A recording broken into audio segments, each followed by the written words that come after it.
leur cœur de métier d'enseigner aux adultes.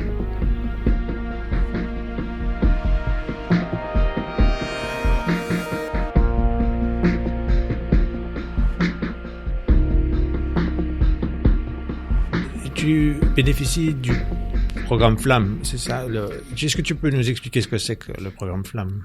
Donc le programme Flamme, c'est un programme qui a été créé en 2001 par le Parlement français dans la Chambre haute au Sénat. À l'époque, il y avait des sénateurs qui représentaient les Français établis hors de France. Ils existent toujours. Aujourd'hui, il y a des sénateurs et il y a des députés qui représentent les Français vivant à l'étranger. Et donc à l'époque, ça a été un programme qui a été créé pour des enfants qui vivraient par exemple en Sicile et qui ne pourraient pas aller à Rome en hélicoptère tous les matins à l'école. Donc c'était l'idée de l'éloignement géographique et c'était un programme qui avait une ambition pédagogique relativement petite, c'était plutôt de l'animation enfantine. Et le programme, en fait, a évolué dans plusieurs régions du monde vers quelque chose de plus ambitieux, notamment aux États-Unis, mais pas que, en Australie aussi, en Allemagne. Dans certains cas, en fait, les autorités locales scolaires ont repéré qu'il y avait un besoin de familles françaises ou francophones et du coup ont incorporé ce besoin par une offre institutionnelle. Donc les programmes Flamme se sont résorbés. Flamme, ça veut dire français langue maternelle. Et donc, dans d'autres endroits, en fait, les programmes ont perduré sous forme associative. Et donc, aux États-Unis, en particulier, il y a beaucoup d'associations. Donc, on est une quinzaine d'associations dans toutes les grandes villes des États-Unis.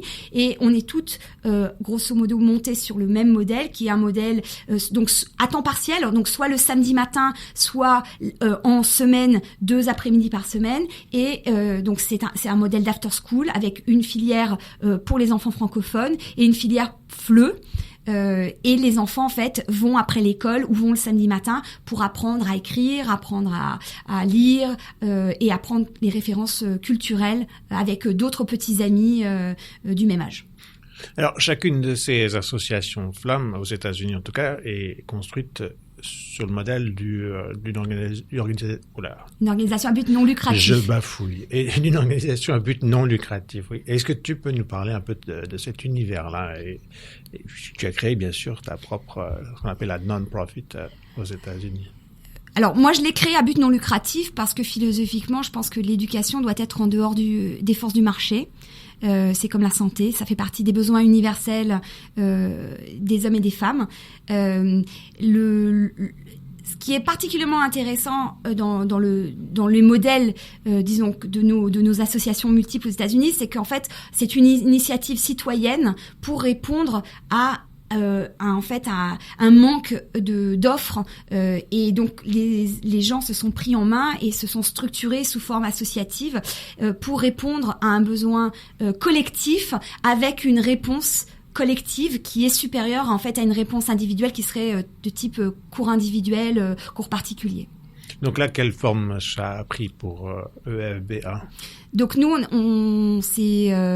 on est devenu une association, en fait, 501c3, donc le Charitable Organization, en avril 2009. Il a fallu inventer un modèle économique pour pouvoir, en fait, perdurer au-delà des 5 ans que dure la subvention Flamme, puisque la subvention donnée par l'Agence de l'enseignement français à l'étranger est décroissante et disparaît au bout de 5 ans.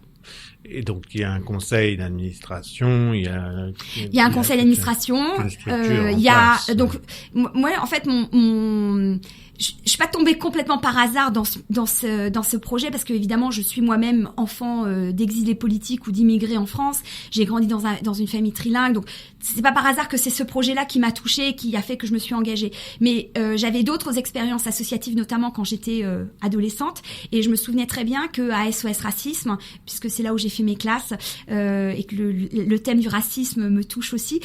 En fait, il y avait des milliers de bénévoles, mais il y avait des permanents. Donc moi, j'étais convaincue que pour que l'association soit pérenne, il fallait qu'il y ait des permanents.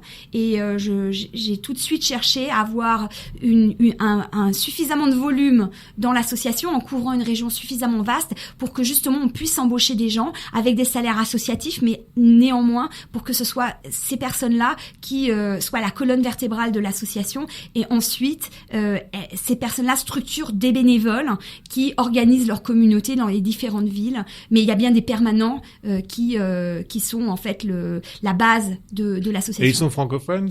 Alors, ils ont été... Ça dépend. Au départ, il y avait des Français, il y avait des Québécois. Aujourd'hui, la moitié de nos on a donc 9 permanents. Et sur nos permanents, en fait, on en a toute la partie académique, ce sont des francophones, et la partie gestion de l'association, ce sont des Américains ou des personnes d'autres nationalités. Mais la langue de travail à ce moment-là est l'anglais pour tous. Et tu peux nous parler un peu de la francophonie à San Francisco? Du coup, quelle est-elle? Qu'est-ce qu'elle représente? Donc, il y a environ 60 000 Français dans la baie de San Francisco. Il y a aussi 60 000 Suisses. Alors, tous les Suisses ne sont pas francophones, mais il y en a quand même beaucoup. Il y a environ 80 000 Canadiens. Et les Canadiens, en fait, utilisent le français comme marqueur culturel pour éviter l'assimilation totale et que leurs enfants deviennent complètement états-uniens. C'est très drôle quand on connaît le contexte canadien où la question du dualisme linguistique est très tendue, et donc finalement des Canadiens anglophones revendiquent leur patrimoine francophone quand ils arrivent aux États-Unis. Oui. C'est très ironique et du coup très mignon, et on est ravis. L'association bénéficie énormément de l'aide des Canadiens, et encore aujourd'hui, un tiers de notre conseil d'administration, ce sont des Canadiens. L'aide des Canadiens a été très importante, en plus de l'aide de la France. Donc il y a les Canadiens, il y a et donc pas que les Québécois, j'insiste. Donc il y a les Suisses, les Français, et ensuite nous avons une myriade d'autres familles de l'histoire postcoloniale française, que ce soit napoléonienne ou ensuite de la conquête africaine, qui font partie de l'association. Donc nous avons des enfants d'origine d'Afrique du Nord, nous avons quelques enfants d'origine haïtienne, nous avons des enfants d'origine libanaise, et beaucoup d'enfants belges aussi, luxembourgeois. Donc vraiment une très très grande variété. L'une des choses qui caractérise la baie de San Francisco, c'est la diversité culturelle. 50% de la population en Californie est née à l'étranger, et ça se reflète totalement dans la participation à nos programmes. Nous avons des enfants de toutes les origines, et c'est vraiment très beau à voir que tous ces enfants, en fait, veulent apprendre le français et vont chacun apporter leurs expressions différentes. Et nous, dans notre programme, en fait, on va célébrer cette diversité linguistique en enseignant à tous les enfants que une poignée de porc, ça peut aussi se dire une clinche, et que un goûter, ça peut se dire une collation, et que donc il y a le bilinguisme, c'est être flexible, et en fait, il y a plusieurs manières correctes de parler le français. Et pour l'avenir, comment vois-tu les choses, surtout pas uniquement au niveau de ton association, mais peut-être même au niveau du multilinguisme en général, que ce soit dans la région, aux États-Unis, mais aussi en France? Alors, c'est une vaste question. Le multilinguisme est le vaccin contre l'obscurantisme. C'est pour ça que c'est vraiment une entrée dans le discours politique qui, moi, me touche particulièrement, parce que ça permet de parler du respect de l'autre, de l'universalité et de la différence, de ce qu'est une école de qualité, de comment on intègre on s'intègre dans un pays. Qu'est-ce qui fait qu'on sent qu'on appartient à un pays ou pas. Donc c'est vraiment un sujet qui a énormément de portée au-delà simplement des aspects linguistiques. Le multilinguisme, c'est difficile de le mettre dans une seule catégorie, parce que en fait les langues ont un statut social différent.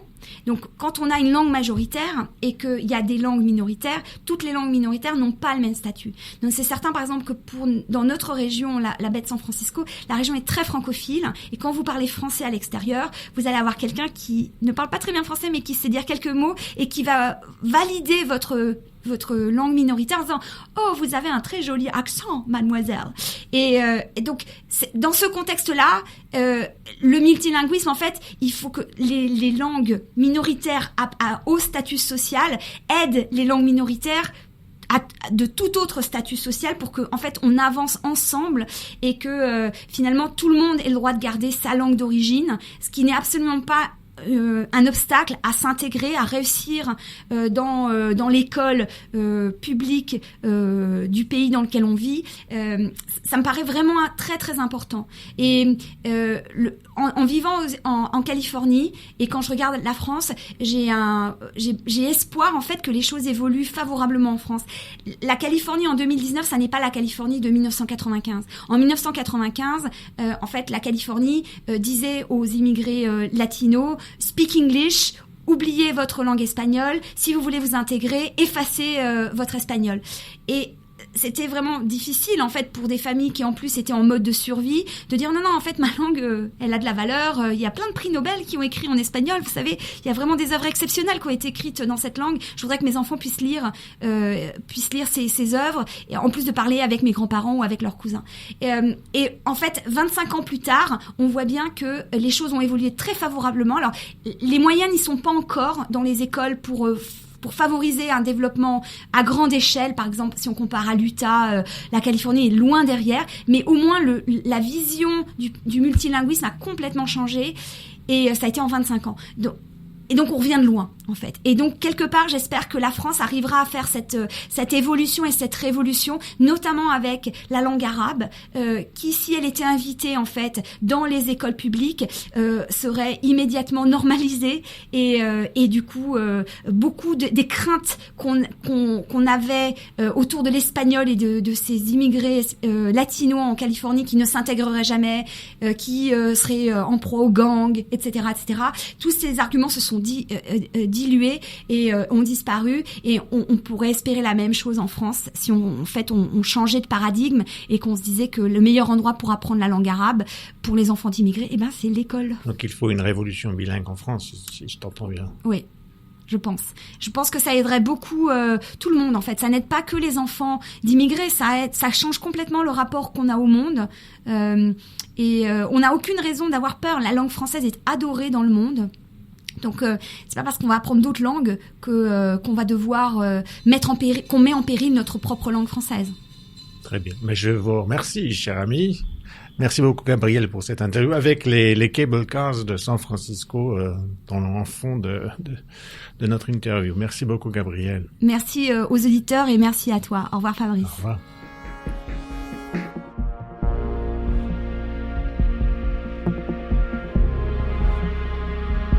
Comme Gabrielle, je suis convaincu que nous vivrions dans un monde beaucoup plus ouvert, plus tolérant et plus en paix si nous connaissions tous plusieurs langues et si nous étions capables de comprendre et de mieux apprécier la culture des autres.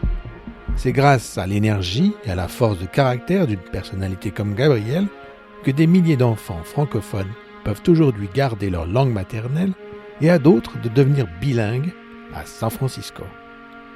Merci à Emmanuel Saint-Martin de French Morning et à Zara Punawala pour le montage. À bientôt sur Révolution Bilingue.